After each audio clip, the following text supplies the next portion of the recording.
Last week we gave a little thought to history, and I believe found it to be rather more interesting and diversified in its implications than we have come to be accustomed to believe. This week we want to explore education. And here again, there are many valuable lessons and interesting observations that can be made and can be learned from this field of human endeavor.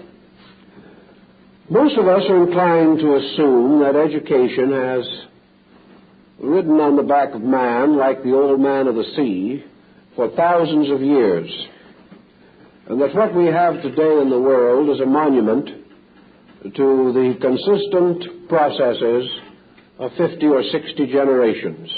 Nothing could be further from the truth. What we call education today is probably less than 150 years old. And the changes that have come about, the problems that have developed, are all the result of an interrelationship of circumstances and events which have to be considered more or less separately. Classical education, as it was in Greece and Rome, and Asiatic education were both entirely different from anything that we understand today and have not contributed very generously to our present situation. They have contributed a great deal of subject matter, but very little methodology. Several definitions of education have been given at different times. Strangely enough, most of them are a little embittered. Even the great educators have grown sarcastic when trying to define their own subject. Perhaps one of the neatest concepts that we have by way of definition is that education is the almost eternal process of the old indoctrinating the young. This is one of the things that has been observed through time. Education is always in the hand of the adult, and the adult is conferring it upon his progeny. Therefore, education is to make the child conform with the adult, not necessarily in terms of physical obedience, but in terms of intellectual point of view. As therefore, the conformity with a past generation has always, at least psychologically, influenced educational theory. The average so-called educated person is deficient in the natural abilities to face the future or to create a new world for himself. Training causes him to adjust to a situation which itself is not fixed. Even as he adjusts, the situation itself dissolves. And this has become a matter of increasing importance as the progress, so-called, of our culture exhilarates, becomes more pressureful in all its departments.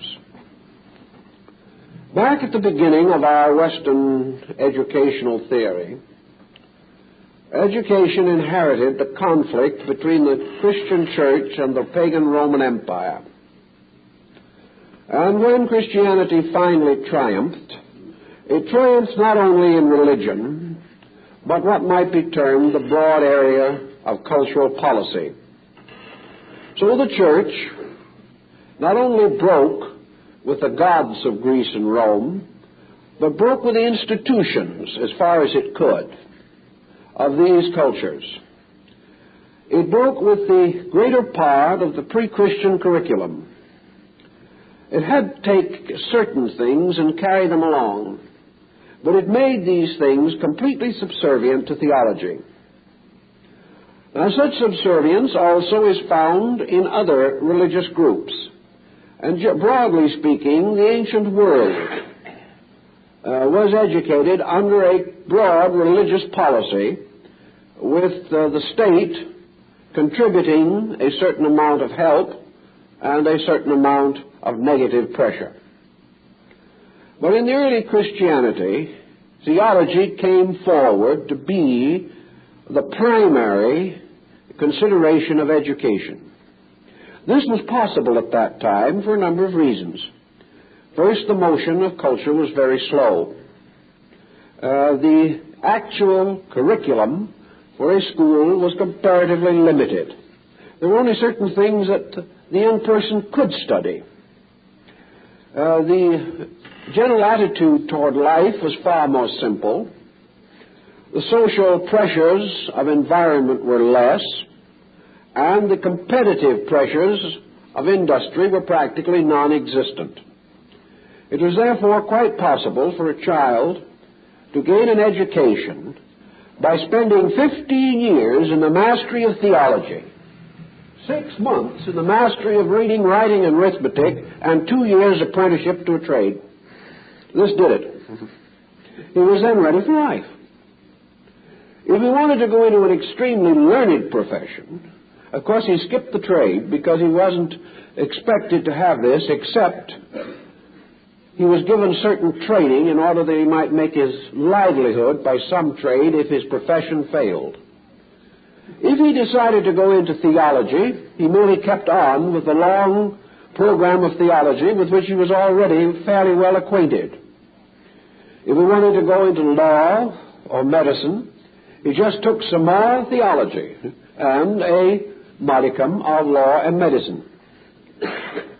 So whatever subject he went into, from navigation to dialing, from the study of grammar to what the old physician called the study of the physics, these things were all within the broad scope of religion. A doctor knew a little about the human body, a very little about medication in general, and a great deal about the Holy Trinity. And with this background, he was content.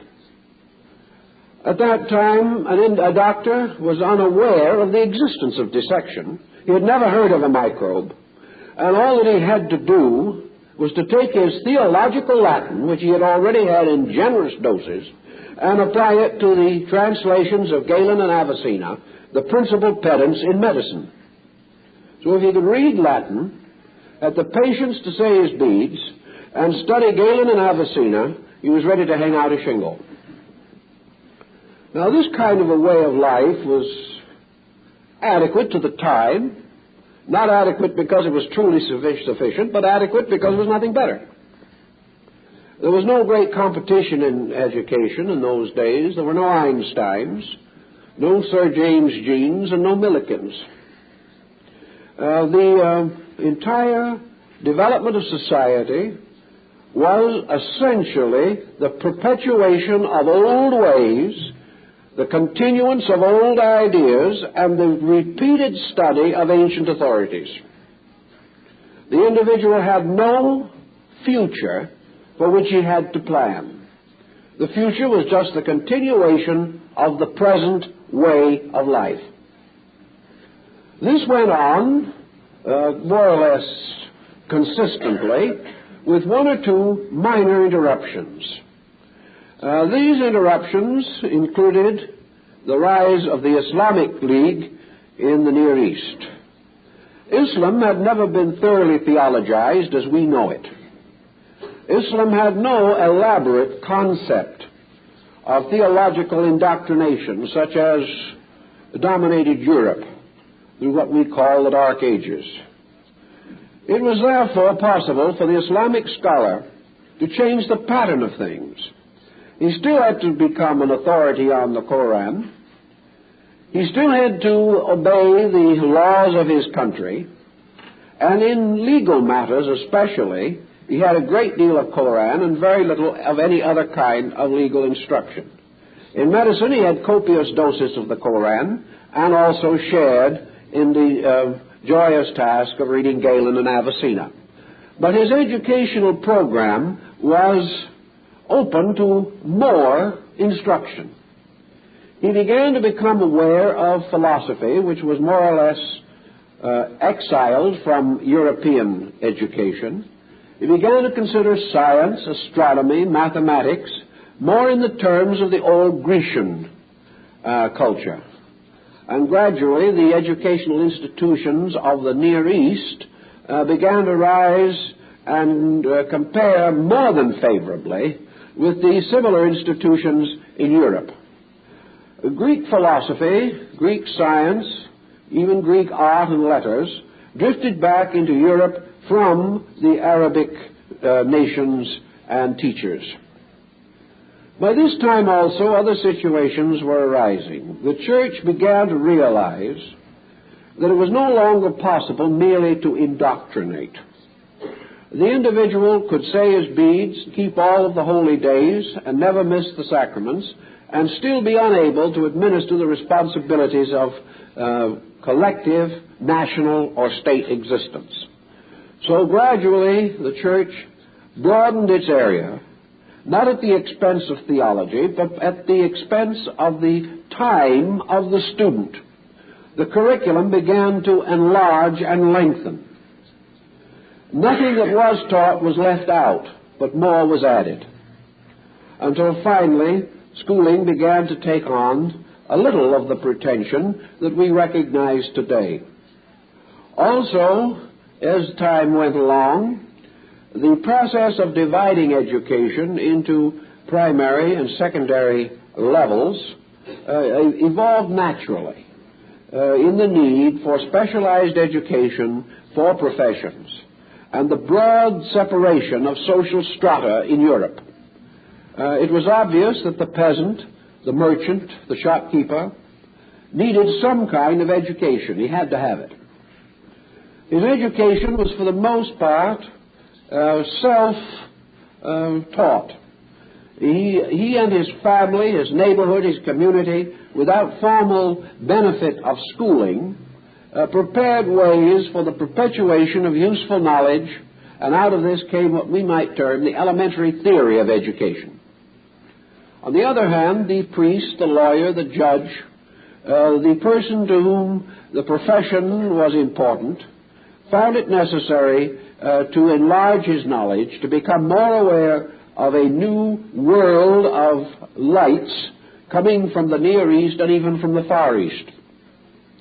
So the higher systems of education began to develop, and most of these were, of course, the cathedral universities and cloister schools, which gradually rose in tremendous numbers in Europe and provided a rather powerful educational pattern. I don't think it's hardly necessary to go into what all of these schools were teaching, because actually their curriculum was not very close to our own. The entire policy of education was quite different. One thing we will say, however, the educated man of the time learned a little Latin and less Greek. He was able to continue his studies in theology, which still dominated, but he was also equipped to meet the simple emergencies of his time. He could perform the various duties and responsibilities with which life confronted him. About this time, we have to face the consequences of the Protestant Reformation. In the Protestant Reformation, a new situation arose. Up to that time, education had been largely financed by the church. Most of the instructors were theologians. Most of the schools were run on monastic lines. Even the early universities were really little more than cloisters. They did not impose clerical obligations upon the students, but the students lived in a clerical atmosphere, took on much of the general manner of monks, and were prepared for long periods of confinement in unhealthful quarters, in uncomfortable and even dangerous locations, without adequate food, without adequate medical care, without the normal hygiene of life. It was a rather rugged problem at that time to secure what might be considered an adequate education. But with the coming of the Protestant Reformation in large parts of Europe, and increasingly in the rest of Western culture, the power of the church over education was not only weakened, but also the funds for the maintenance of education were depleted. In a comparatively short time, most Protestant countries were in a bad way educationally. They had to turn from the church to their local governments for financial help. Where the church was completely out of the picture, of course, there was no cooperation either from the clergy as teachers or from the church as the financing power. Thus, in a way, we have the beginning at the Reformation of the shift of educational responsibility to the state. Now, at that time, the state had practically no interest whatever in the advancing of education. The feudal princes were interested in gathering their taxes and spending the money as they pleased. The last thing they wanted to do, most of them, was to see any of it slip away in instructing or educating other people. So while some of the noble families did make some effort at education, it is true that down through the Reformation and even into the Renaissance, and probably down as late as the early years of the 18th century, we can say that only a minority of noble families were literate. As late as the 13th and 14th centuries, emperors made their marks because they could not sign their own names. So we can't say that at that time education was a widespread success. It was not. It had been more successful up to the time of the Reformation. Then this loss of financial support, loss of prestige, loss of the controlled and directed program of making use of educated people for educated purposes, these all vanished in limbo. It made very little difference to warring feudal princes whether their soldiers were literate or not, as long as they were appropriate men in the field, ready to die for their liege and master. So nothing was done much with education. And little by little, those educational institutions that survived, deprived of the austere disciplines of the cloister schools, degenerated into a group of rowdy institutions, so that during the grand days of Old England and the time of Shakespeare and his contemporaries, the only records that we have of many English universities was the amount of alcohol consumed by the student body. That's all the records we have. It is quite obvious also that with the loss of the prestige of education, the level of instruction fell. Instruction began to take on the position that it held in our own country 150 years ago, when school teaching was a kind of a benevolence in which persons with a certain moral determination to be of value to young people simply turned their backs on comforts and luxuries and worked for a lifetime for a bare maintenance, and that was about all the teacher got at that time. All this period, of course, nothing much was happening in the world of knowledge. Until the rise of the instincts of humanism and the beginning of the 17th century, Europe lived in such a way that the knowledge possessed by the father was all that the son required. It was perfectly possible, reasonable, and appropriate, therefore, that the elder should cause the child to conform with the prevailing knowledge of the time. Then we had a certain kind of knowledge explosion in the 17th century, the discovery of the Western Hemisphere, the rise of a group of brilliant intellectuals, the beginnings of such institutions as the Royal Society and the Berlin Gymnasium. These things began to affect education. Men began to reach out for more knowledge. We began to be aware of a world rather than a continent. The problems of language grew more complicated. Benjamin Franklin presented his discoveries in electricity. Harvey had already brought in the theory of the circulation of the blood. Still earlier, Vesalius had given Europe the beginning of the study of anatomy. lines of thinking totally unknown in the past or regarded with no particular consideration suddenly became the pressing considerations of the moment. It became more and more obvious that man was determined to learn to think, that he was determined to think much as he pleased. The Reformation had cleared away the necessity for religious conformity.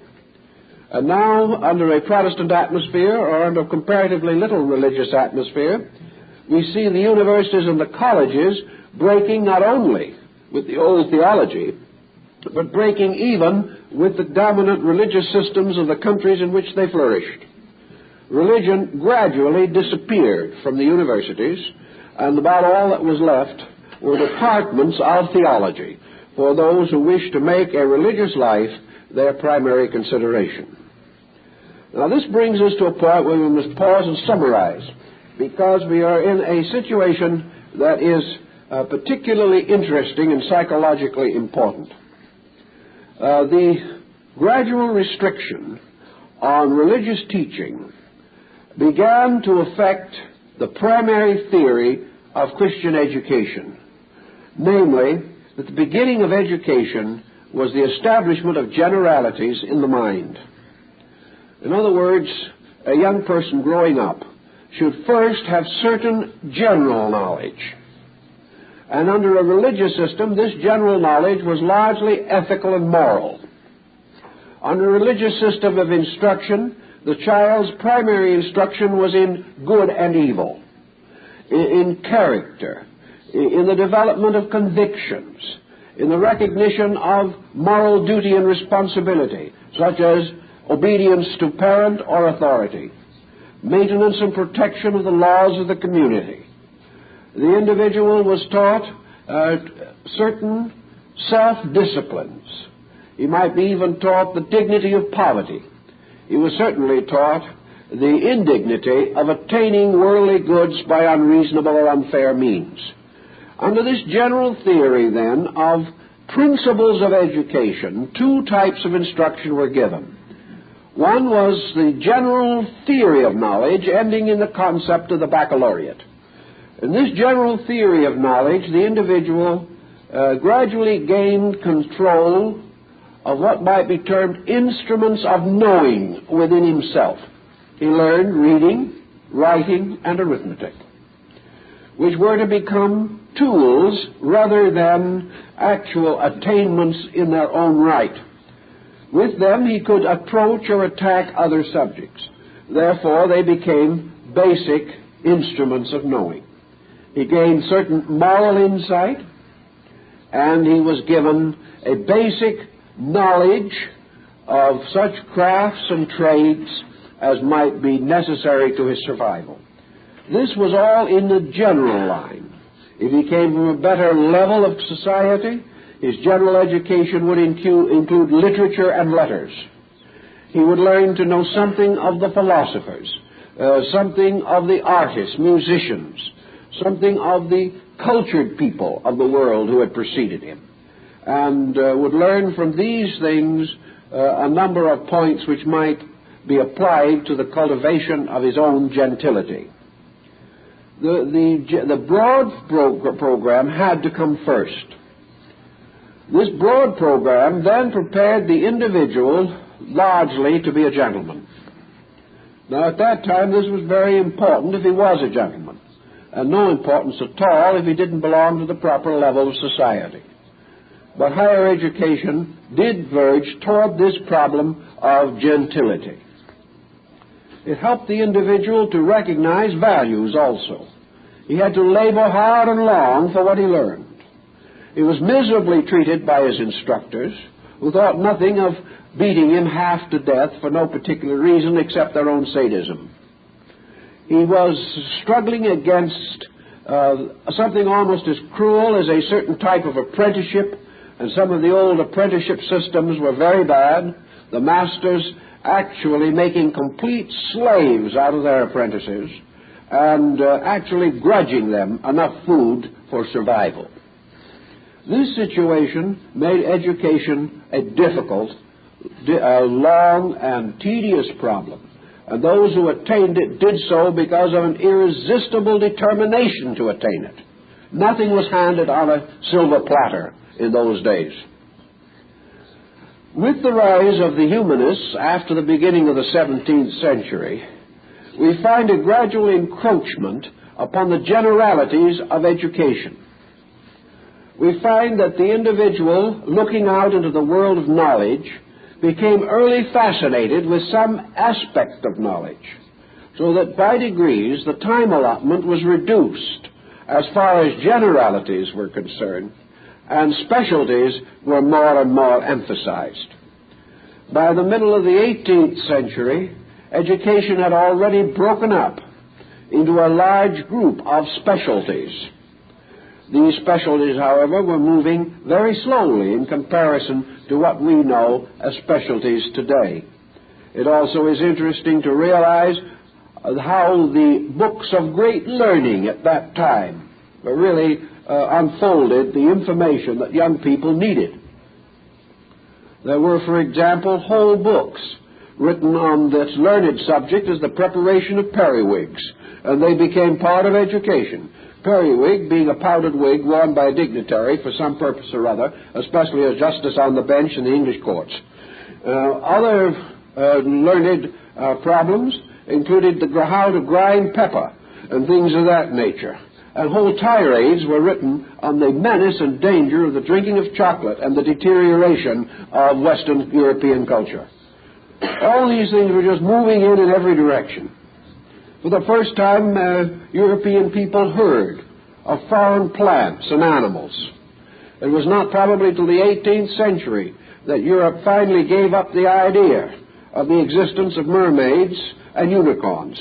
Up to that time, they had been included in the official textbooks of zoology. So not only were they learning a lot that wasn't so in those days, but they were also wading through a mass of ill-digested material. Textbooks were so heavy that they were chained to benches, and a little ordinary reference work might mean the shifting of a ton of literature. Most of the books were not readable, and above all the miseries, a great many of them were written in medieval Latin, which was one of the most indecipherable languages on earth, far worse than Sanskrit, Chinese, or Court Russian. These problems call for more reformations. One of the first of these reformations was to get what were called the lower grades of education into the argot of the people. Paracelsus of Hohenheim, remember, was one of the first to teach the principles of medicine in the language of the people, in his case, Low German. Up to that time, all learning, everything that was important for man to know, was in Latin. And such Latin. Latin, the like of which had never before been seen, and which still is a sealed book. Most works in Latin of that period are not even translated today. It's been given up as almost a hopeless job. Well, not only were the books written in a very corrupt Latin, but most of the typesetters could not read Latin, which also resulted in a joyous situation. Also, there was a delightful habit in those days when they wanted a line of type to come out even, and it wouldn't, they just threw away a few letters. This further complicated the effort to find out what the author intended. When Martin Luther read his version of the Bible in Low German for the first time, he couldn't read it. He had translated it himself, but he couldn't make out the printed form. It was so bad. So this problem led to broad reforms and the effort to bring the basic principles of general education into the language of the people. This was a beginning that was to bear considerable fruit, but even some of the real fine leaders of our thought were very unhappy about the whole situation. One of the most unhappy was dear old Lord Bacon, and when the time came for him to write one of his most important books, he first wrote it in Latin, then translated it into English himself, later taking the English translation and translating it back into Latin. He wanted to be sure the job was thoroughly done, and it is in this way that we received the De Augmentis, or the Advancement and Proficience of Learning. The Latin scholars died hard, but like most of that particular group, they had a lost cause. Man was moving, and he could no longer be delayed by the unreadable, unpronounceable Latin grammar that dominated at that time. Having gotten some education into English, the work went on apace until today. We are only here and there corrupted, but if we continue on our present course, particularly in medicine, pharmaceutical Latin is liable to put us back again into the Dark Ages. Because at the present time, a special handbook is being issued by the American Medical Association for no purpose but to help the doctor pronounce the present list of available remedies and figure out what they are. This situation has been a very heavy burden on learning, and it took a long time to break away from it.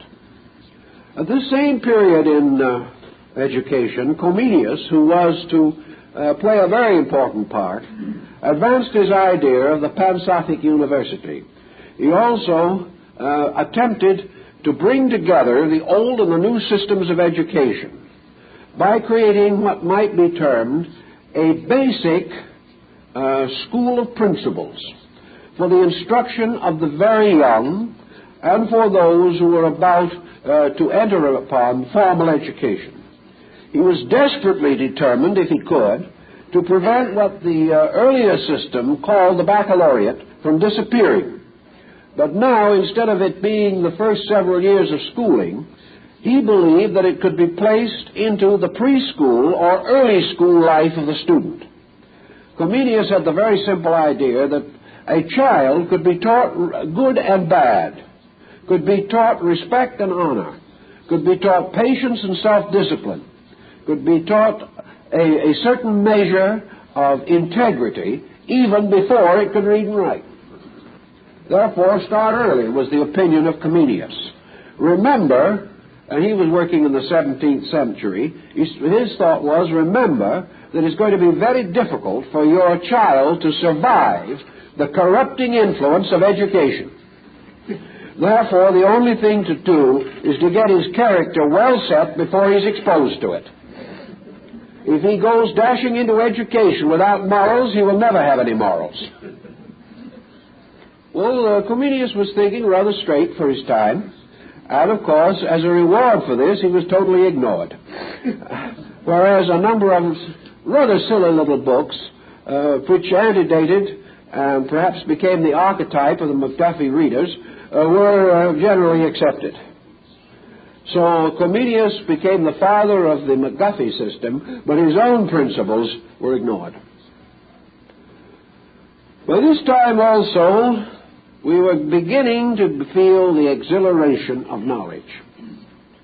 We were no longer a people, even when I was quite young, I remember visiting in eastern Pennsylvania farming families. I lived with one or two of these farming families at one time, and there were 7 or 8 children, and they were successful farming people. The whole family got into the wagon every Sunday morning and went about 8 miles to church. They then spread a picnic on the church lawn afterwards and had a reunion with their friends and relatives and went home again. This was Sunday. The rest of the week, these people worked in their fields, gathering in their grain.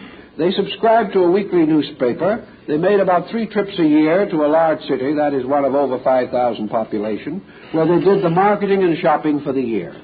This family was a standard family. They could all read and write. They had only a dozen books in their possession. There were no available libraries. They could read, they could write, they could think. But there was no problem in their lives of advanced educational insight. They had each had probably the equivalent, with breaks for harvesting and bad weather, about 2 years of schooling, and were considered to be respectable, well-informed agriculturists. They had all they regarded, and they were regarded as needing. And what was necessary for them further was provided by the clergyman, the local lawyer, and the local doctor. This was their way of life. They felt no other need. This situation could not go on, however. The world was moving, times were changing, and little by little the need for bringing education to the people was strongly and clearly felt, not only in Europe, but also in the gradually integrating society of America. So by the middle of the 19th century, education began to take on formidable proportions. And whereas in the time of Dickens, a child was fortunate that had a year of schooling, today the child is regarded as unfortunate if he cannot have 20 years of schooling. This has become, again, one of the great situations. The tremendous accumulation and the tremendous exhilaration of knowledge in the last 100 years has broken down the whole theory of education as it was originally devised. Education was originally upon the assumption that all that was to be known was already known. And the average person didn't live long enough to discover this was not true. Because the motion was so slow that a man educated in a small community in England or in Germany around the year of 1600 could live to be 98 years old and rest with his fathers without feeling that he had in any way failed to be contemporary. The contemporary pace was so slow that it was measured in centuries. Today it is measured in days or in weeks. There were no really abrupt changes, and such changes as there were in those days were so gradual that the average person could adjust to them without any very great shock.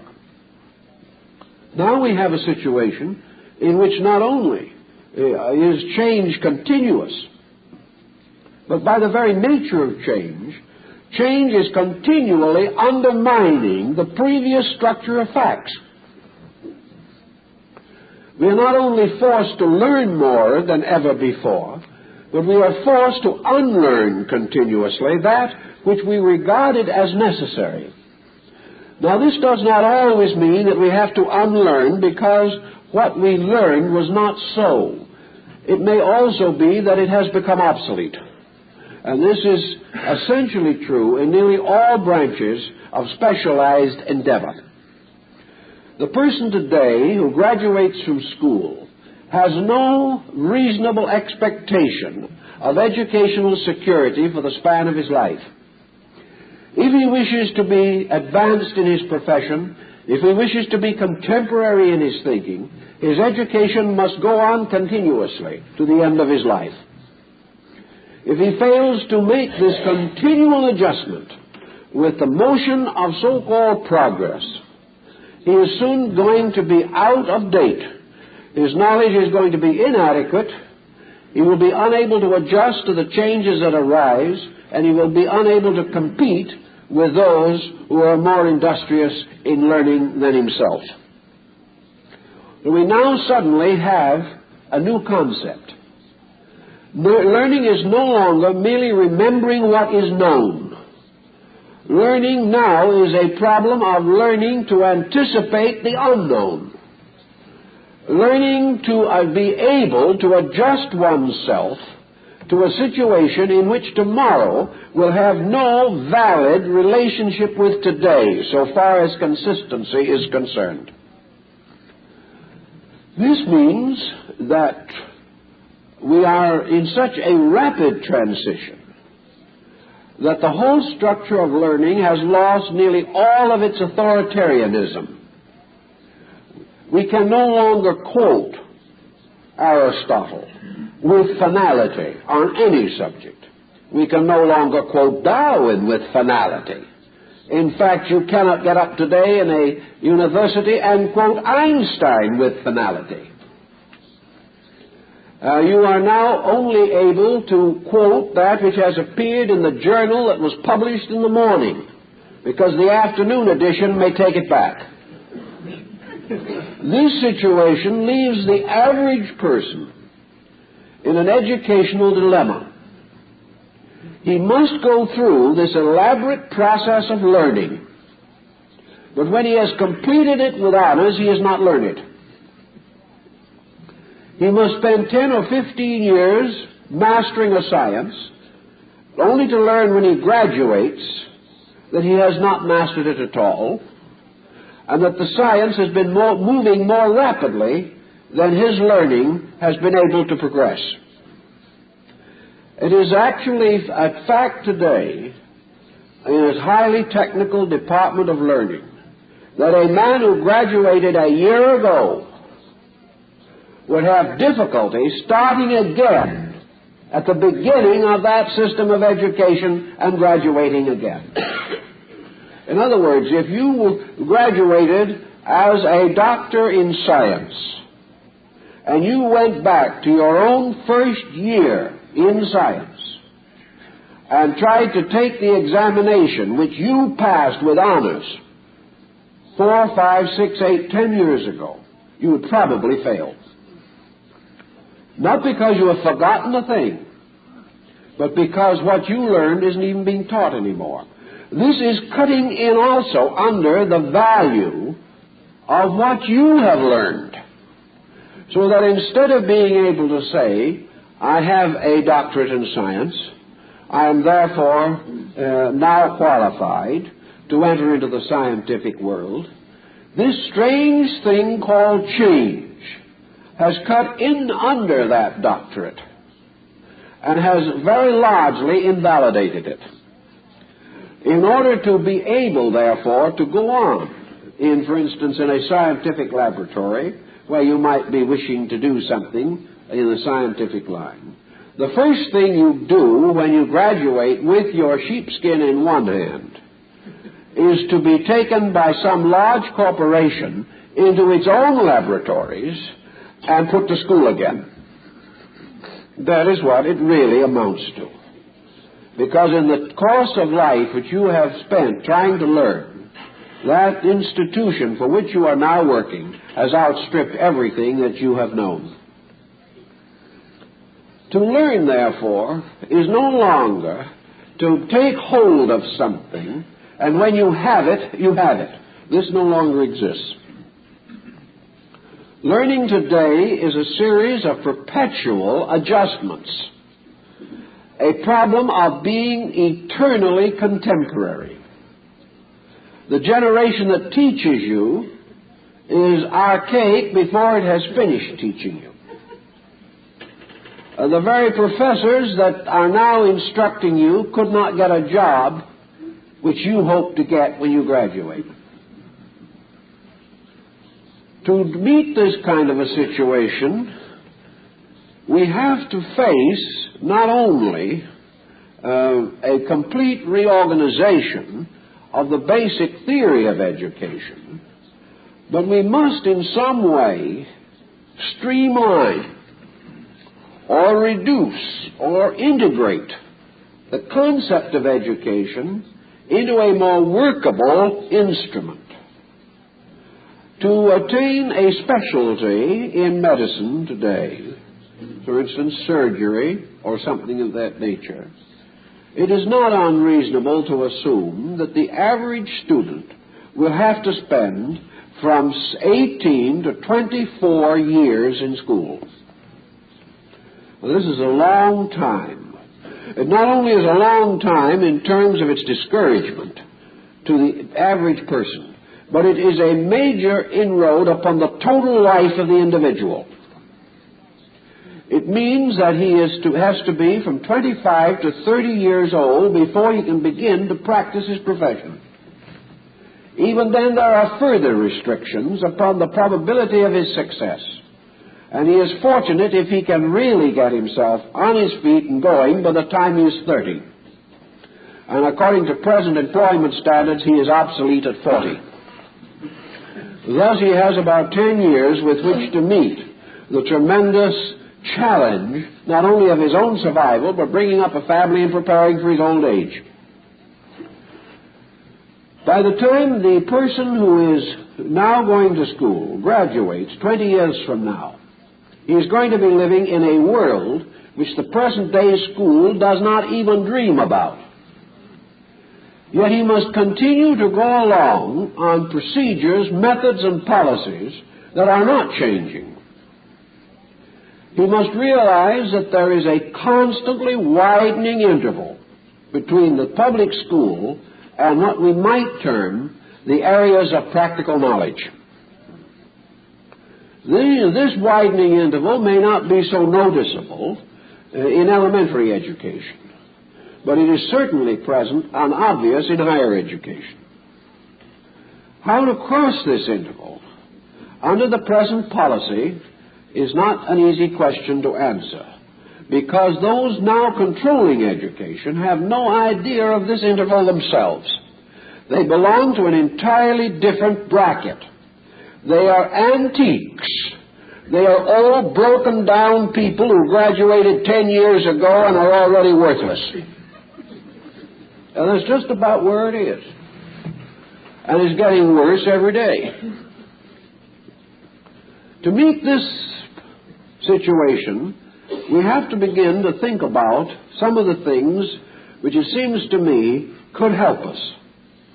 One is that education will ultimately have to be divided into two areas, as it was long ago, but before different motives. There must be an area in which education primarily is concerned with equipping the individual to be an individual.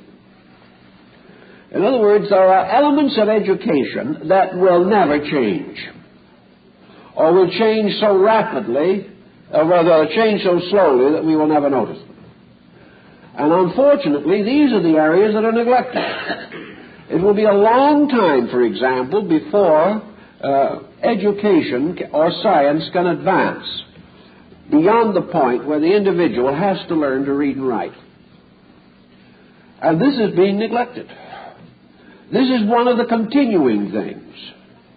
We join with all education of all time in the absolute requirement of literacy. Unless the individual is able to interpret the symbols of his language, unless he is able to communicate, he cannot instruct himself or give instruction. So for 10,000 years, since the invention of any form of the written word, men have continued this procedure without interruption or change. This is important. How long would it take, or should it take, the average child to learn to read and write? I strongly suspect that the average person could obtain the degree of literacy which he is likely to find necessary in life in a period of not over 2 years, probably less. At the end of 2 years of specialized and well-developed instruction, the average individual would have control with some intellectual maturity of at least 2,000 to 3,000 words. And these constitute about 85 to 90% of the vocabulary of the average American adult. An individual who attains to a vocabulary of 5,000 words is considered to be remarkable. And in the average field of activity, no such general vocabulary outside of trade names or special scientific terms will be required. The next thing that the child must certainly have is rudimentary mathematics. He must learn to add up his grocery bill. He must be able to determine his income tax. That's very important. He must also be in a position to use numbers intelligently as symbols of ideas in various projects and activities with which he is engaged. He should have a general knowledge of the peoples of the world around him. He should have a basic education in what might be termed the broad principles which he will later need. This education can be bestowed in 3 ways. It can be bestowed by the school, by the family, and by the religion or cultural outlet, whatever it may be. It is estimated that with fair luck, the essential principles of this type of education can be communicated to a normal child in a period of not more than 3 or 4 years. In other words, a child beginning, say, schooling at 8 instead of 6 should be able to have a fair grasp of all of these essentials by the time it is 12 years old. The reason that it doesn't have this grasp is because of the increasing loss of momentum through massive number. The necessity of planning education to move at the pace of the most limited minds, and the tremendous complication of the actual entanglement of education in its own processes, which have become so bundly and so numerous and so confusing and contradictory. And the interference in educational procedure by an infinite variety of pressured and prejudiced groups, as all these things are taken together, education itself is rendered comparatively impotent. And the young people who should be educated are not receiving what they really need or what they can really use. Take out of education all these cultural slowdowns, many of them artificial or experimentation, for experiment is now the curse of education. The result would be that by the time the average child is 12 or 13 years old, it could know most of what is necessary for its own intellectual survival, for its own intellectual ability to cope with new ideas. It could understand processes of thinking, so that it would not be necessary for it to lean upon a complete thought formula being bestowed upon it, but rather could arrive at reasonable conclusions by its own means. This being possible would give us the next step that is necessary. In 4 years, making full use of the various media that we have, the average child could be better educated than the average child of today is after 12 years of schooling. Now, how would we accomplish some of these things? One would be to draw the various media into play which are available, cutting into the waste time, for example, in radio and television, and transforming this time into valuable schoolroom extension work.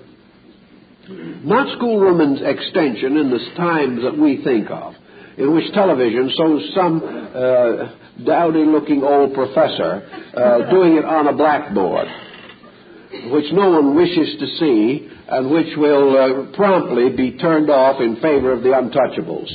What I mean is this. When we want to know geography, we go there.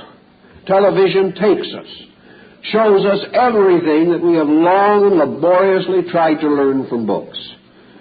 Television takes us into the life, the culture of any people. Television takes us into history, into these basic principles of the sciences, into all the areas of culture. Television and radio, as a supplement to education, could take hundreds of hours out of classroom time and give the individual not an intellectual concept of things, but a actual visual experience of participation. Much of what is now taught in grammar school could be taught entirely through this type of instruction, whether in a classroom or at home, because the actual seeing of the procedures themselves will reduce the time of teaching very, very markedly. Another thing that will contribute very greatly to the advancement of these problems is the gradual development of international education. And this will someday have to come. We had it in Europe in the feudal period, but it was again heavily dominated by the cloister system. but a student in Europe in the 12th, 13th, 14th century joined a university, but he did not necessarily stay there. Part of his education was to be transferred periodically from one school to another in one country or another, so that in the course of his instruction, in taking his lessons, he had been able also to travel through the greater part of Europe. He had already come in contact with practically every culture of his time before he graduated. He took so many years in Germany, so many months in Spain, so much time in Holland, and certain other length of time in France. He was already well acquainted with Italy. He visited Portugal. He did a little postgraduate work in England.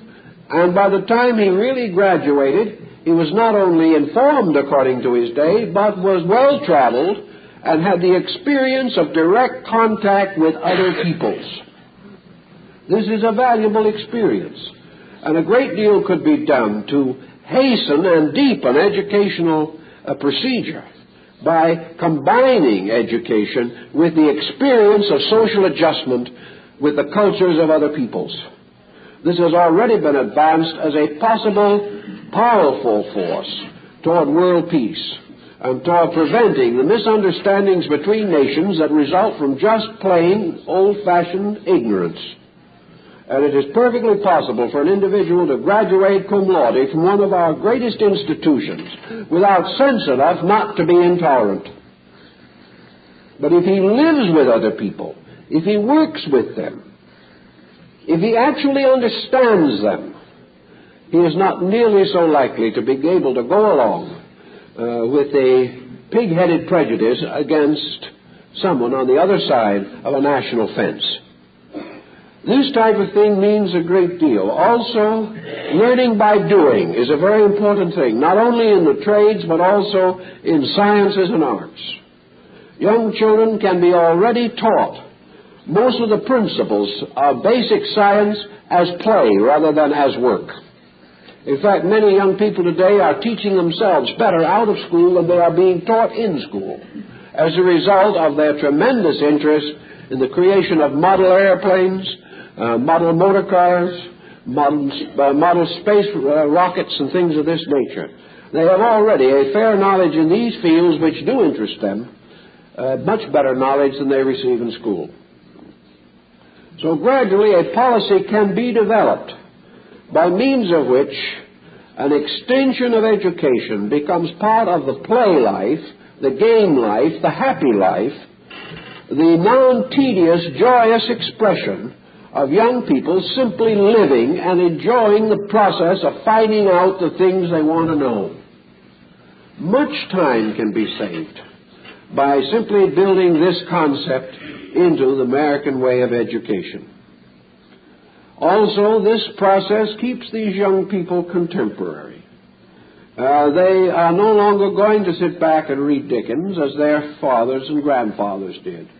They are now out to explore an unknown world, and they intend to explore it. But they have not the proper faculties and facilities under our existing situation to meet the demands of their own minds for a larger experience of life.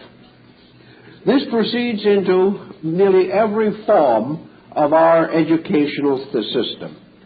Up to now, education is built up upon remembering formulas. Education is built up on the process of becoming informed about what other people know. This is necessary in certain professions, arts, and sciences. But broadly speaking, this has been overemphasized, and the result has been a terrible loss in the production of thinkers. Instead, therefore, of continuing this process of piling one mass of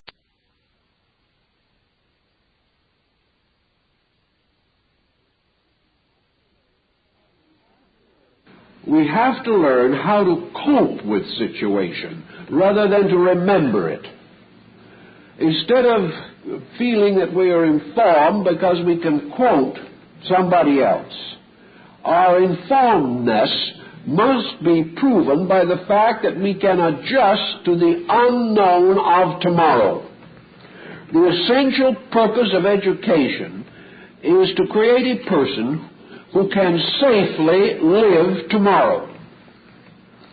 It is not enough to equip him with any group of dogma upon which he must depend for knowing. It is assumed, of course, that tomorrow is merely the extension of today. This was once true. And now, however, tomorrow may be the complete contradiction of today. There are several ways in which this can be possible. One thing, for example, is that with this high development that we have in nuclear physics, today we have an uneasy peace. Tomorrow we might have a war of extermination. The individual who is educated must not only be educated to get along in the uneasy peace that he now experiences, he must be equipped to meet the challenge of a complete catastrophe if it should occur. We have already found that a great industry, like the motion picture industry, has grown, reached a tremendous sphere of influence, has declined, and now virtually died within the generation in which we live. Individuals pass through its entire career carrying with them a tremendous institution in its rise and fall in 50 years. The individual who trained for that type of life is already unemployable. No matter what we work with, we work in a complete period of transition. And to meet this period of transition, we have to have a different kind of education. And the point that is most important of all seems to be that this different kind of better education could be conferred more rapidly than we are now doing it. Looking forward, sociologically speaking, into the next 25 years of our way of life, we cannot hope to estimate the changes that will occur, but we can, to a measure, suggest the probable directions of some of these changes. We know that beyond any question of doubt, many of our most cherished and considered staple institutions will be gone. We know also that most or many of our methods of doing things will be obsolete. That somewhere along the line, this whole situation will change. We know, for example, what electronics has done in the field of human endeavor in a comparatively few years. A few years ago, there were no careers in the field of electronics. Today, it is one of the most promising fields. What its future is, however, again rests upon tomorrow, upon the next discovery of the human mind. This procedure goes on and on and on. And to meet it and to face it is a tremendous challenge upon the life of the individual. So lots of young people coming up now, looking around the problem, have decided their own way about this. They feel that what we call living today is just a continuous process of going to school from the cradle to the grave, but that after you graduate formally, you are paid to go to school, whereas previously you had to pay to go to school. Before you graduate, you have to pay. After graduating, you are paid moderately for the continuance and improvement of your own knowledge. Now, as in the cases of some of these more pressureful fields, I have talked to men, for example, in learned professions, and they have told me, they say, to keep up in a reasonable way with the present trends and changes in our fields, to enable ourselves to say honorably and factually that we are up to the minute in our own specialization, would require approximately 200 hours a day of work for the rest of our lives. It would take that length of time to read the new literature on the subject. More than that length of time to try to understand it. The individual then, most modestly speaking, finds a career, as far as profession and trade are concerned, is becoming an ever more consuming force in his life. In order to maintain himself in one of the higher brackets of society in which he lives, in order to regard himself as an executive, a leader, or a technically educated person, he must practically devote his life to the continual amassing of knowledge. If he does not do this, he will be outraced in a short time, and he may be replaced by another person much younger and less intelligently informed than himself, but possessing the immediate answers to some new situation that has arisen.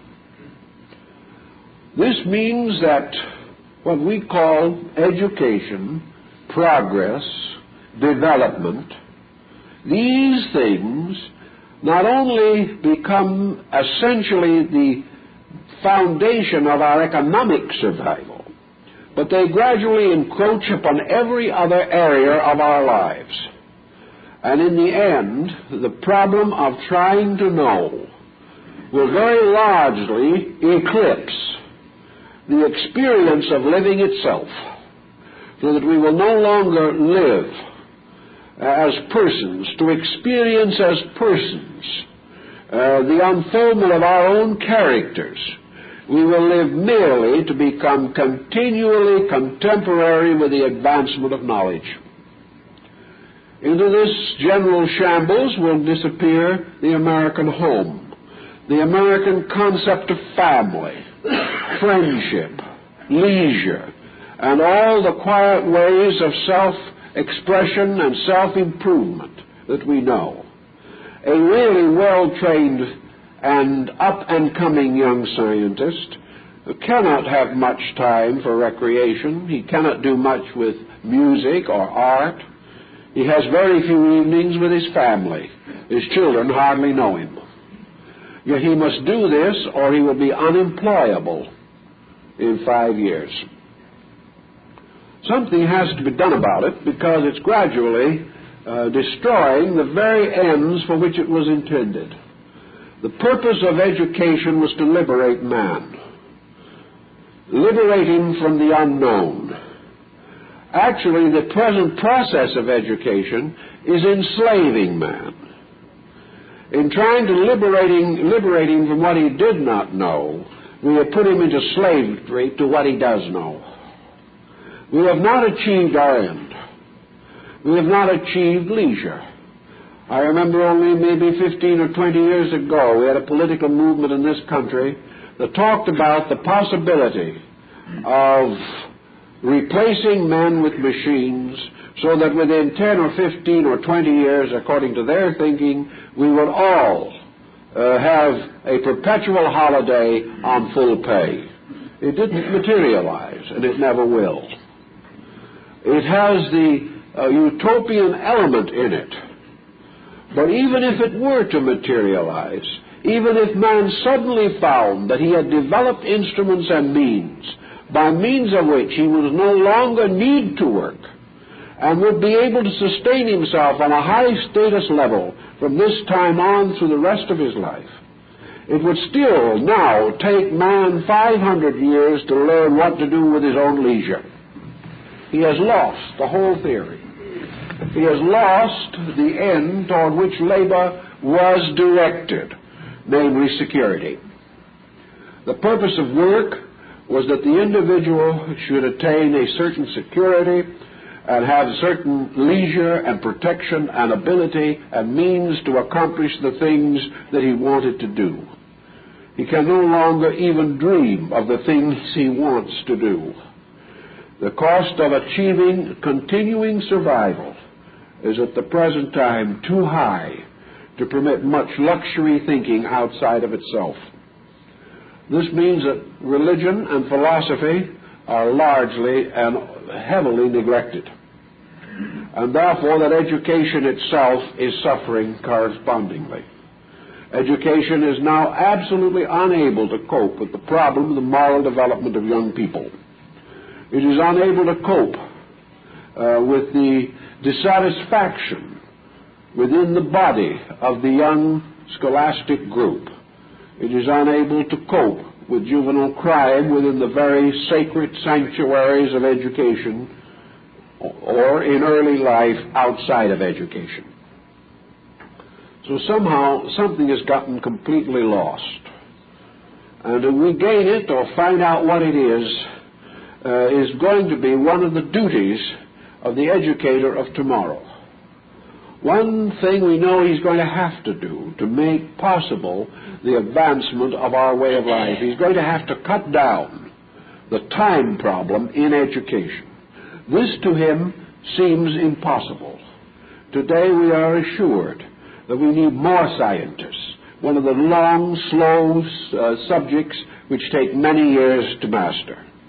We need more mathematicians, we need more physicists, more biologists, more chemists, more experts in various fields, which means that we need more 18 to 22 or 24 year school men, which means that we are going to graduate these men in their late 20s or early 30s before they're able to make a living.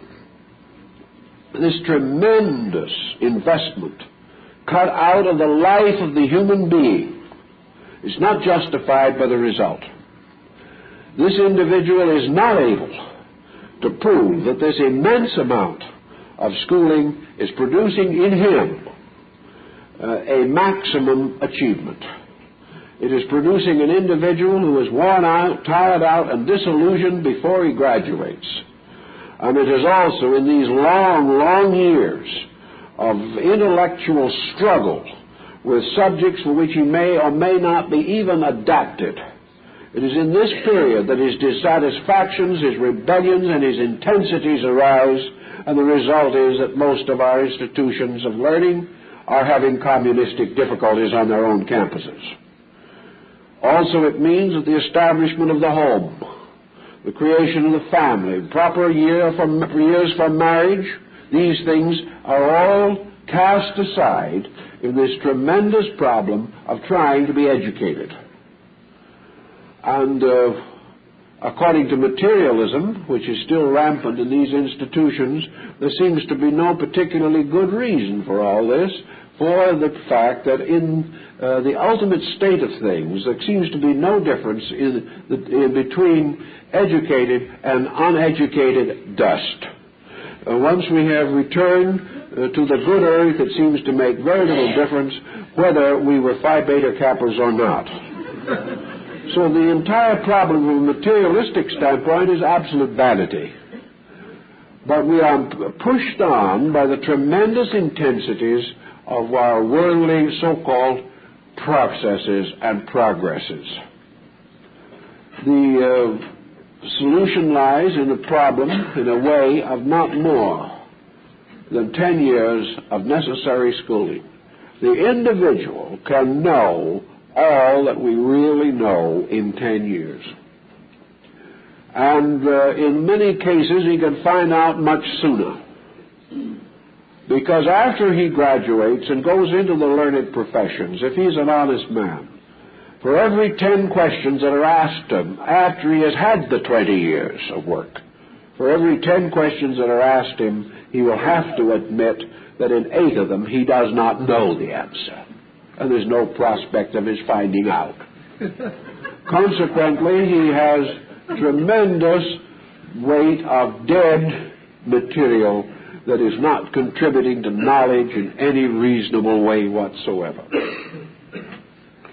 All of this problem builds up around our concept of what constitutes civilization and what constitutes progress. It is awfully difficult, in fact impossible, to tell people that there's anything wrong with a system which is in a problem of the constant adventure of discovering. It's hard to tell an individual that all this tremendous amount of work that is being done in all the areas of advanced sciences, that all this is not progress. It's hard to tell him that. It's hard to convince him, for example, of something that I wrote about back in 1924 when I did an article on the mystery of the toothbrush. This was a very important educational work, but it seems never to have made much of an impression upon Harvard. But at the same time, I feel it was a very important thing.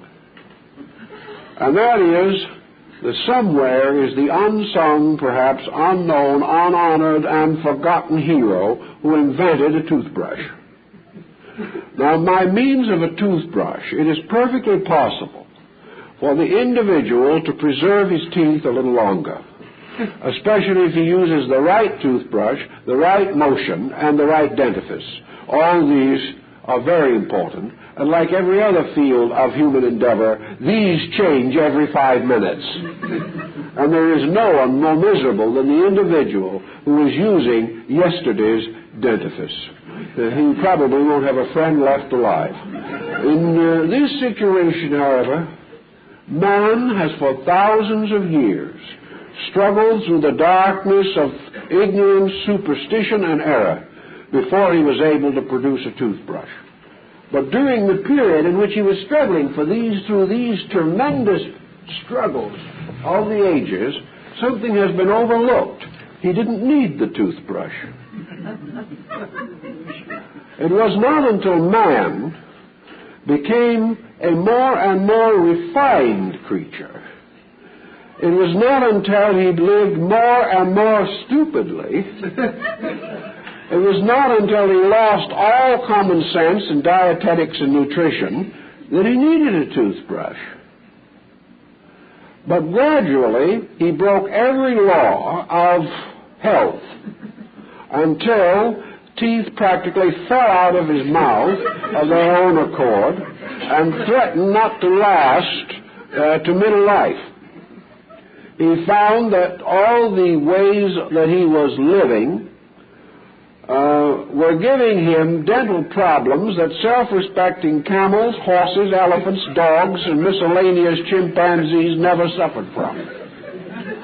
But having broken all laws and come to almost the state where he was toothless by the time he graduated from college, he has met the situation. He has solved the riddle of the ages. He has redeemed the faith of his contemporaries and bestowed a great blessing upon the future by giving them the toothbrush. He has not corrected the reason for the tooth falling out. He has not found out what causes cavities. He has not learned to take care of the teeth he had, but he has a toothbrush, and all is well. Now, this, to a large measure, is progress. Progress is the individual finding solutions for problems that should never have existed and which never would have existed had he not been stupid in the first place and continued to cultivate it down through history to the present time. So a great deal of progress, as we know it, is simply the individual trying to rescue himself from his own mistakes, to try to find some way of patching up his own superb ignorance in all the essential values of life. Progress, for instance, today is an attempt to balance military power to prevent the Russians from attacking us before the Chinese can attack both of us. Progress is therefore to preserve this delicate balance of power which should never have existed or been needed in the first place, and not the whole world united in one magnificent exhibition of adolescent selfishness. Progress is not all man moving gloriously forward. Progress is man trying to pick himself up after falling over himself thousands of times. If we could straighten out some of the essential principles of life, this whole struggle for what we call progress would lead to a moderate way of life toward essential purposes that are valuable. And we would end up far better off than we will be by the present procedure, and with a little energy left to enjoy our well-earned benefits when they arrive. Education has not educated itself on the principles of that are necessary for the survival of mankind.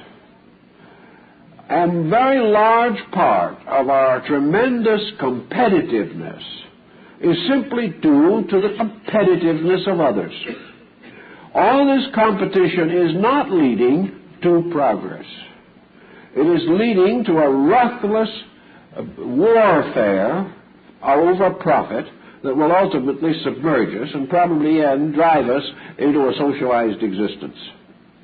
After which time, many people will be bitterly unhappy, but they have never done anything to prevent it and would never stop their own selfishness long enough to cooperate with any cause that was trying to prevent it. Progress is not just this headlong dash that we are trying to incorporate into the concept at the present time. Progress has nothing to do with who gets to the moon first. Progress has nothing to do with 2 or 3 poor astronauts wandering out in space hoping they'll get back. These things are exciting, they're interesting, they're remarkable, but as the old Frenchman used to say, what have they to do with the price of eggs? And the answer is very little. It is interesting. They're luxuries we might enjoy. And if in the name of real progress we wanted to do these things, we could do them graciously and pleasantly and have a lot of fun with them and ensure as much safety as possible before these experiments are made. And instead of throwing countries into bankruptcy in a wild dash for these ends, they would gradually and naturally develop in a peaceful society if we wanted them. But under our present situation, progress is only a kind of struggle for survival against the tremendous pressure of knowledge. Knowledge is frightening us to death, wearing us out, and destroying the essential end for which it was intended. So we have to think a little bit about what might be done about it. What do we need to learn today? The average person has lessons which, if he could learn them, or could pass on this learning to his own children, or the schools could pass it on to the nation, would in 20 or 25 years probably have a marked effect upon the morale of our people and might very well make the whole world a little better place to live in. First thing of all, every child is entitled to know what is the great good toward which all this struggle leads. What is this accomplishment? What are we doing, and why are we doing it? And questions like that today are completely taboo. We probably would have very much less difficulty with young people if we could answer the question very simply. What is the plan behind the present effort of mankind to grow? Why are we growing? And why do we think that what we are doing is growing? And how can we prove it? And if we continue growing as we're growing now, will we survive another 100 years? These are questions that need answers. And to find answers for these questions will be to integrate the human potential, the tremendous mass of human wealth and means, energy, power, towards some useful goal.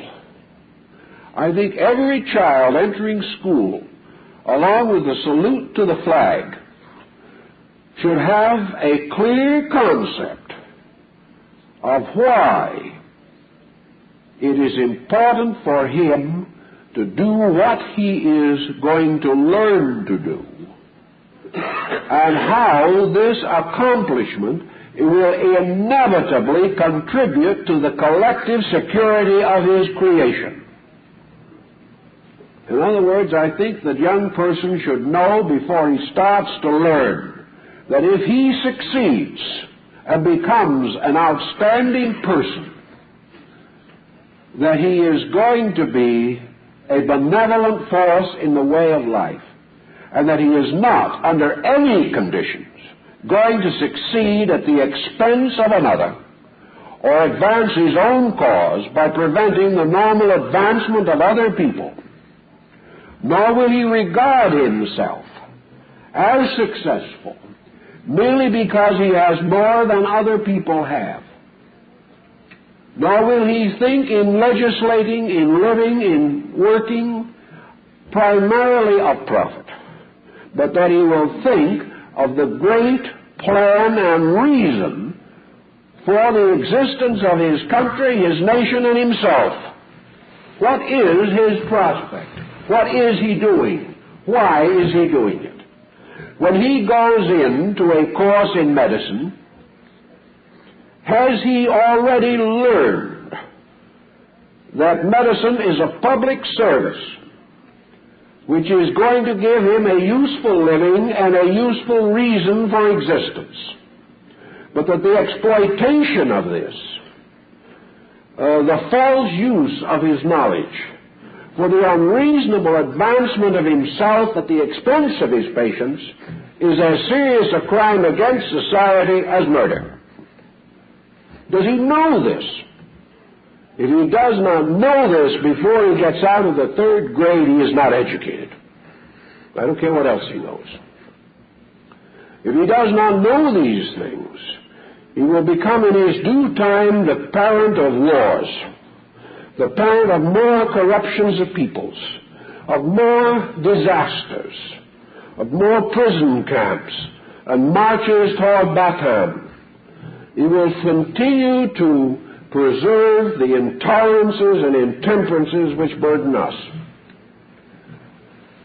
This young person must not be told that this is a noble career.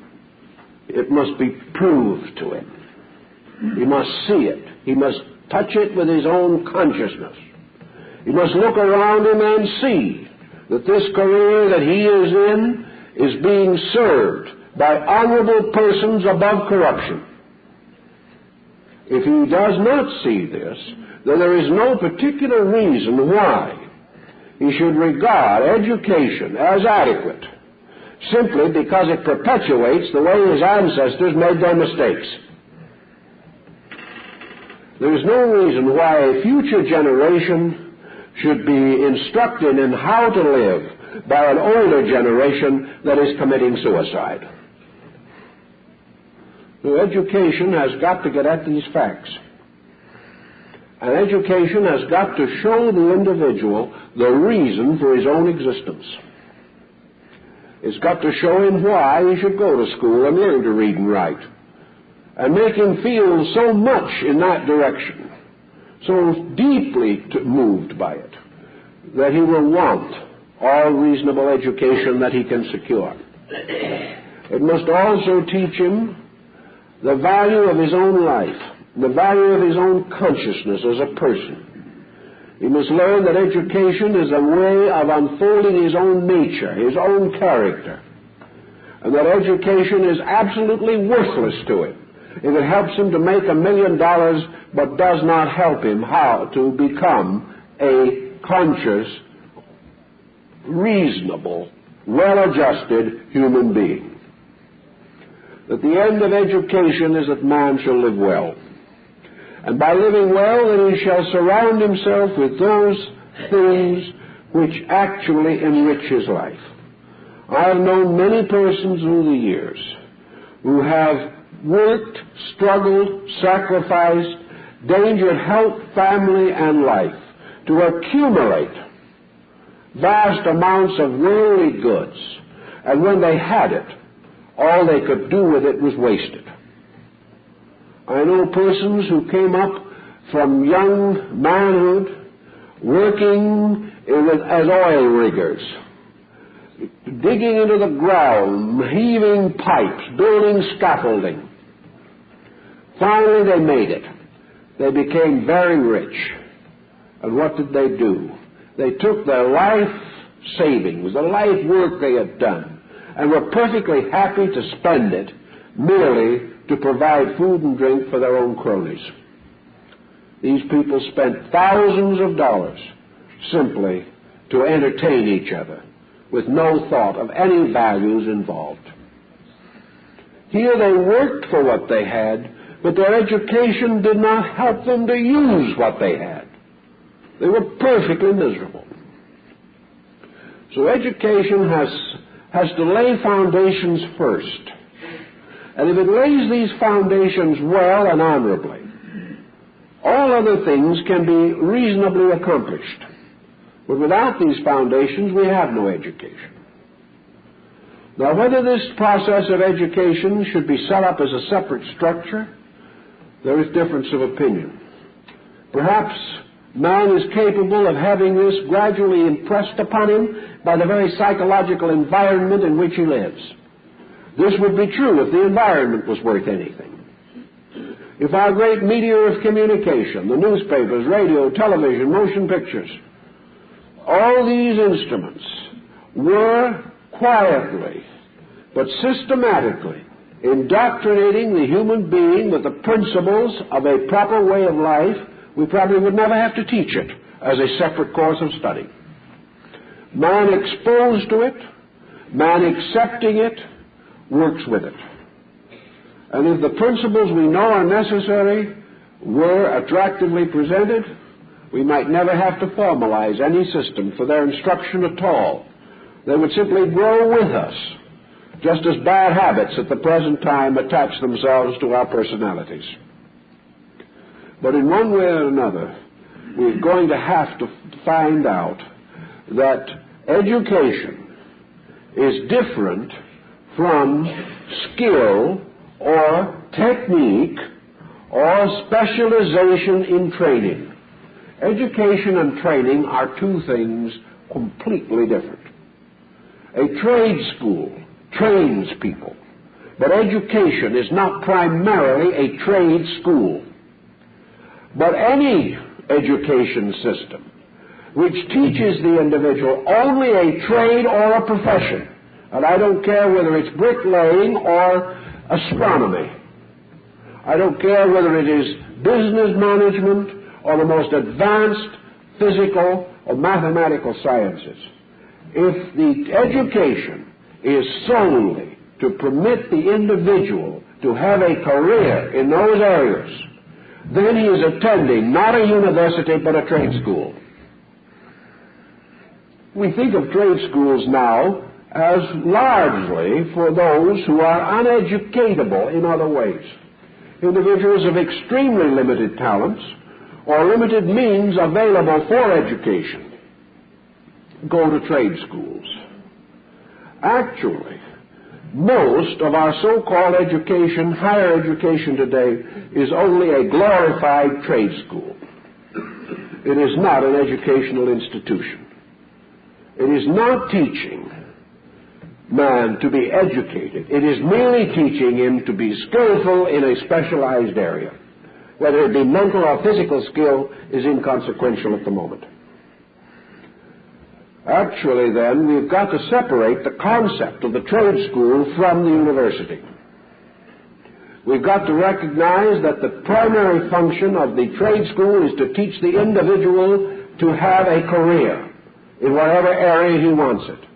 The principal purpose of a university is to create a thinker, a human being capable of managing his own life wisely and honorably, and achieving a rich and purposeful personal existence.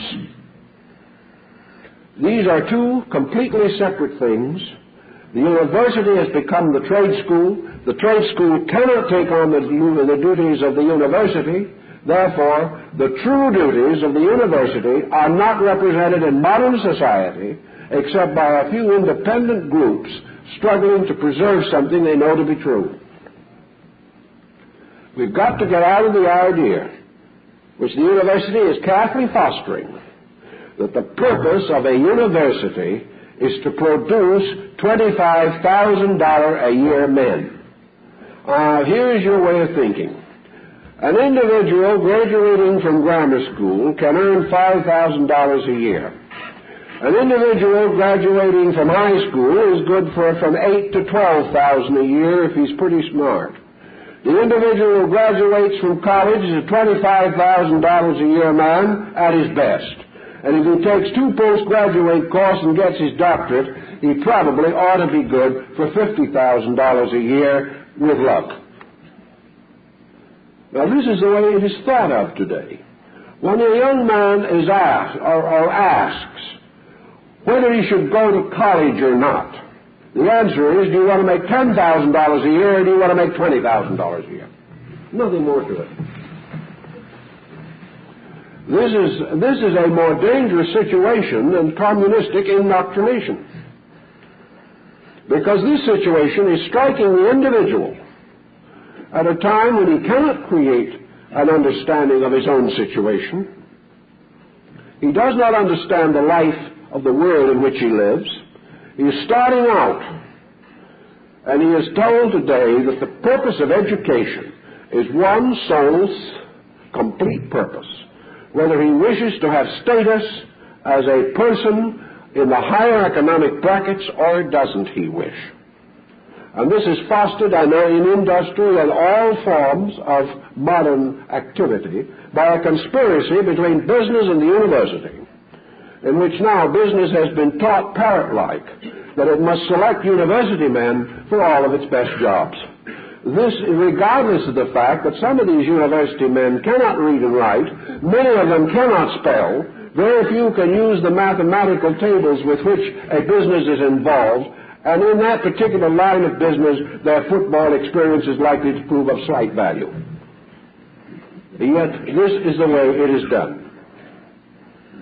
So education today has got to approach this problem differently. Education creates a citizen. Education creates the convictions of an Abraham Lincoln, the wisdom and practical understanding of a Benjamin Franklin, the dedication and heroism of a George Washington. These things represent the achievements and enrichments of the consciousness of man. This is what education bestows. Wealth was originally taken by hitting a man over the head with a club, or by storming his city and putting his peoples to death, and then raiding the treasury. Later in our own western plains, it was done with a Remington or a 6-shooter. Wealth is not the same thing as success.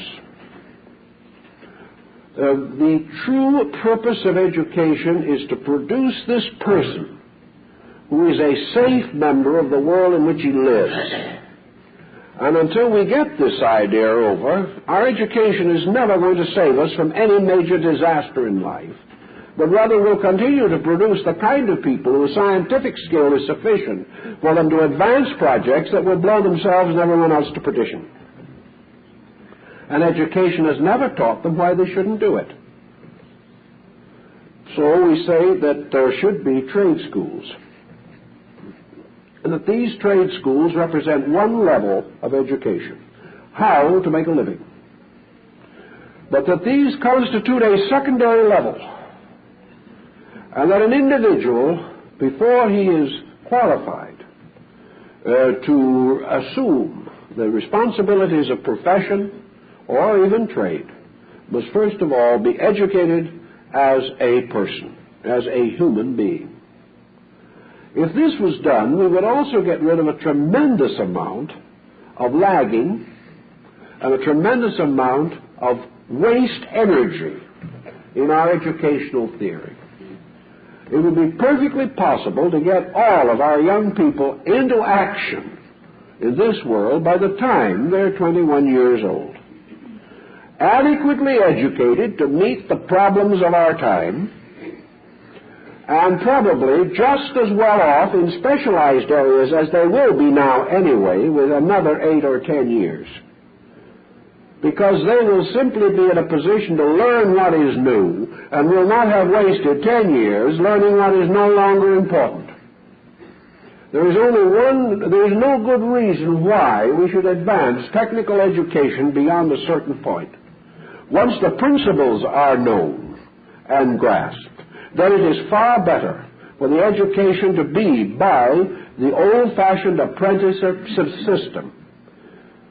And the individual then going into his profession with the principles firmly established learns the new things as they come along and is not delayed for 10 or 15 years in his career by things which he will never use, never know, never contact again, and were never really true in the first place. It can be streamlined, it can be reduced, and it can be definitely shown that in all these different areas of education, extraordinary economies can be achieved if they are wanted. And out of this problem could easily come a situation in which every American citizen could have a technical education as far as he wants it. That there would be no longer the waste and stress and conflict now existing, and education could begin to assume a position of moral influence, because actually, as the Greeks realized, the educated person is the only possible leader of the people. And where authority is vested in persons technically skilled and culturally ignorant, the state will ultimately collapse. Education must be geared to the perpetuation of the values of society, and not merely the continual emphasis upon an individual making his while he's here. And Comenius and several other educators after him, right on down to the present time, have come to the conclusion that it would be a very good plan if man created a world in which he always went to school. That just as surely as today he goes to the movies or huddles around the television set, his own native inquisitiveness, his properly functioning, human, vitally awake mind, interested as man naturally is in everything that is interesting, could very easily become part of a class containing the whole nation, that the whole nation would go to school together at all ages of life, that this schooling wouldn't be by the hour, or wouldn't take the man away from his job, or make him a pauper while he was learning it, but that this education would be a continuing contact with knowledge, and that he would regard it just as important to spend one evening a week for the rest of his life keeping up with the knowledge of his world as he now does, sitting around and wasting that evening on something that produces nothing for himself or anyone else and may end in nothing but a family argument. We are bored because we do not think. For many years, the American people developed the movie habit. And there are persons who actually wrote into newspapers and said that they had been to their local motion picture house 2 evenings a week for 11 years without missing. These people were simply there because they enjoyed going to a movie and seeing their favorite actor. How much more magnificently could this concept be put to work? There is no question in the world that if it became fashionable, everyone would break their necks to do it, because we all want to do what is being done. That's our trouble. We are doing what is being done, and we're getting more miserable every minute. But there's no reason why every community should not have a magnificent, not an adult education movement, in which it sounds as though some poor foreigner who can't speak English is trying to learn, or some individual that couldn't get through grammar school is trying to catch up. This isn't the purpose at all, but the recognition that man himself lives in an unfolding universe, that man's own thoughts keep growing all through life, that his world is moving, that the consciousness of his attainments are moving, and that it is perfectly right and proper that every human being keep abreast of them. This in itself would probably go far more further in perpetuating a contemporary way of life, a way of life that is vital with knowledge. By this means also, the average person would then be able to direct much of his now scattered time to the various projects and purposes which concern him in the better sense of being concerned. He would have, under a less pressureful, better enlightened, better regulated system, time for his friends, time for his family, time for art and music and beauty and culture, time to write verses of poetry in 17 syllables or in 77 if he prefers, time to grow in a love of beauty, to love art, to love fine things, and to realize that among the problems of education is civilization, that we have to be civilized people. We've separated the concept of education from life, assuming that when we graduated we're there. We now know this is not so, and we have to keep on going to school anyway. But we have built so many errors, so many foolish attitudes around this subject. Why don't we face a simple problem? The child, when it reaches 6, 7, 8, whatever year we wish to settle, that is not important, goes to school. In school he learns those things which are necessary for his own existence, for his cooperation as a citizen of his world, for integration with his family and community, the principles of honor and integrity, and the 3 R's. By the time he has finished these and a few slightly added embellishments according to the needs of the time, he is then ready for secondary education of some nature. Here he learns quickly, easily, and without the confusion that we now have, because it's been proven again and again that it can be done. It has been proven conclusively that with a little intelligent supervision by thinking people and by teachers who are interested in something more than a job, and most teachers are interested in more than a job, that what is generally taught in 4 years today could, with everybody working together, be a magnificent success in 2 years. That from this point on, the individual passes to his technical training, whatever it may be. That in this technical area he gets his basic principles. He learns his vocabulary. He learns the principles underlying the things he wants to do. But instead of being taught all the part that is no use to him, he then, as soon as his principles are achieved, he moves into his allotted career, taking an apprenticeship relationship with knowledge and growing up with the new ideas and never having to unlearn the old ones. He then has his career set. He could easily do this and be out of school and in his life work by the time he is 20 to 21 years old with adequate background. With a proper ethical background behind him and some understanding that his own stupidity can destroy his health, break his mind, and ruin his life, he can then also go on to plan a personal life. This personal life will continue.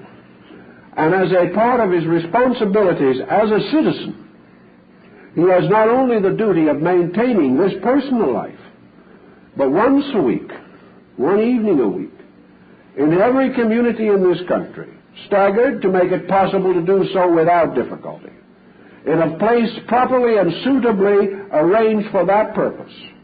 All adult citizens, or those not at that time attending school, gather together for the purpose of being posted simply, directly, accurately, and non-directionally on the current advancement of mankind in the previous week.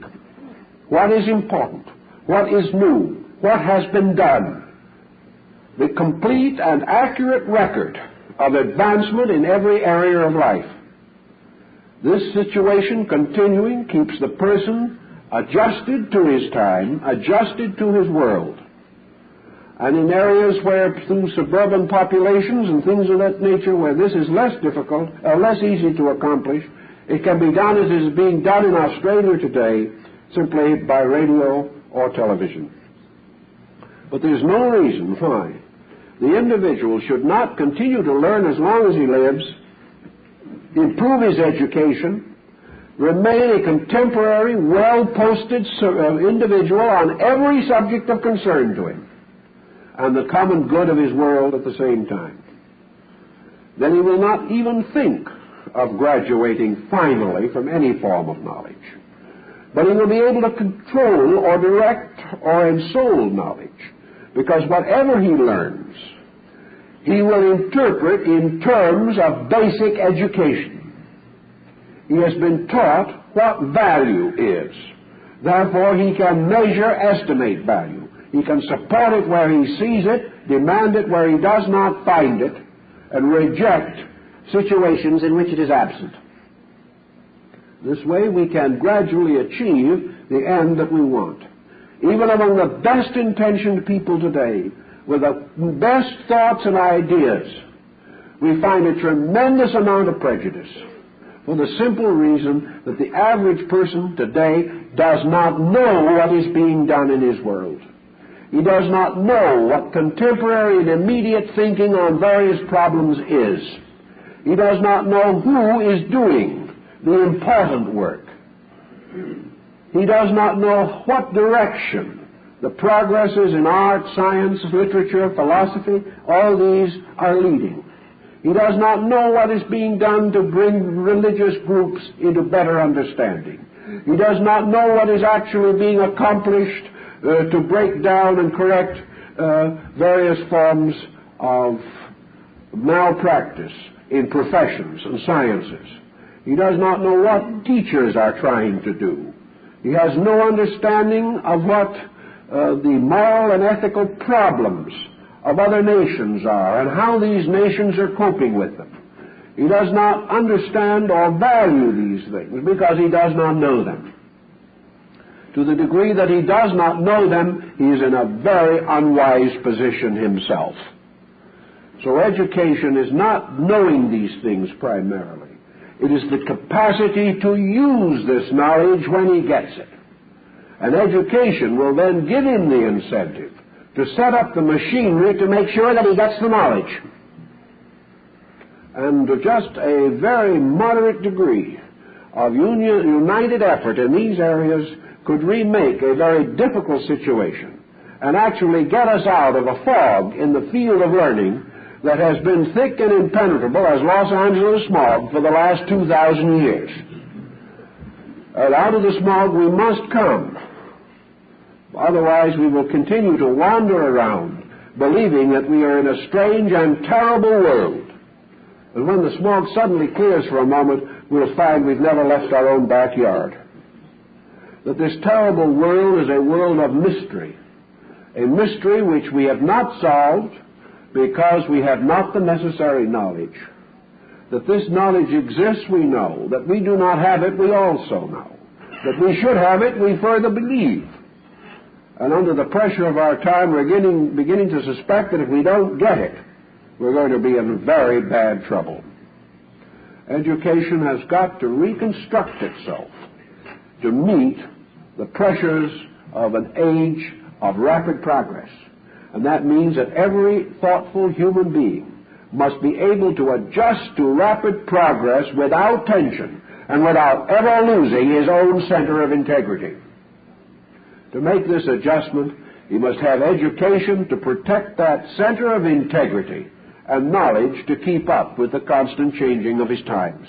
If he has these two things working together, he is relatively secure, both as a person and as a member of the community in which he lives. Time's up.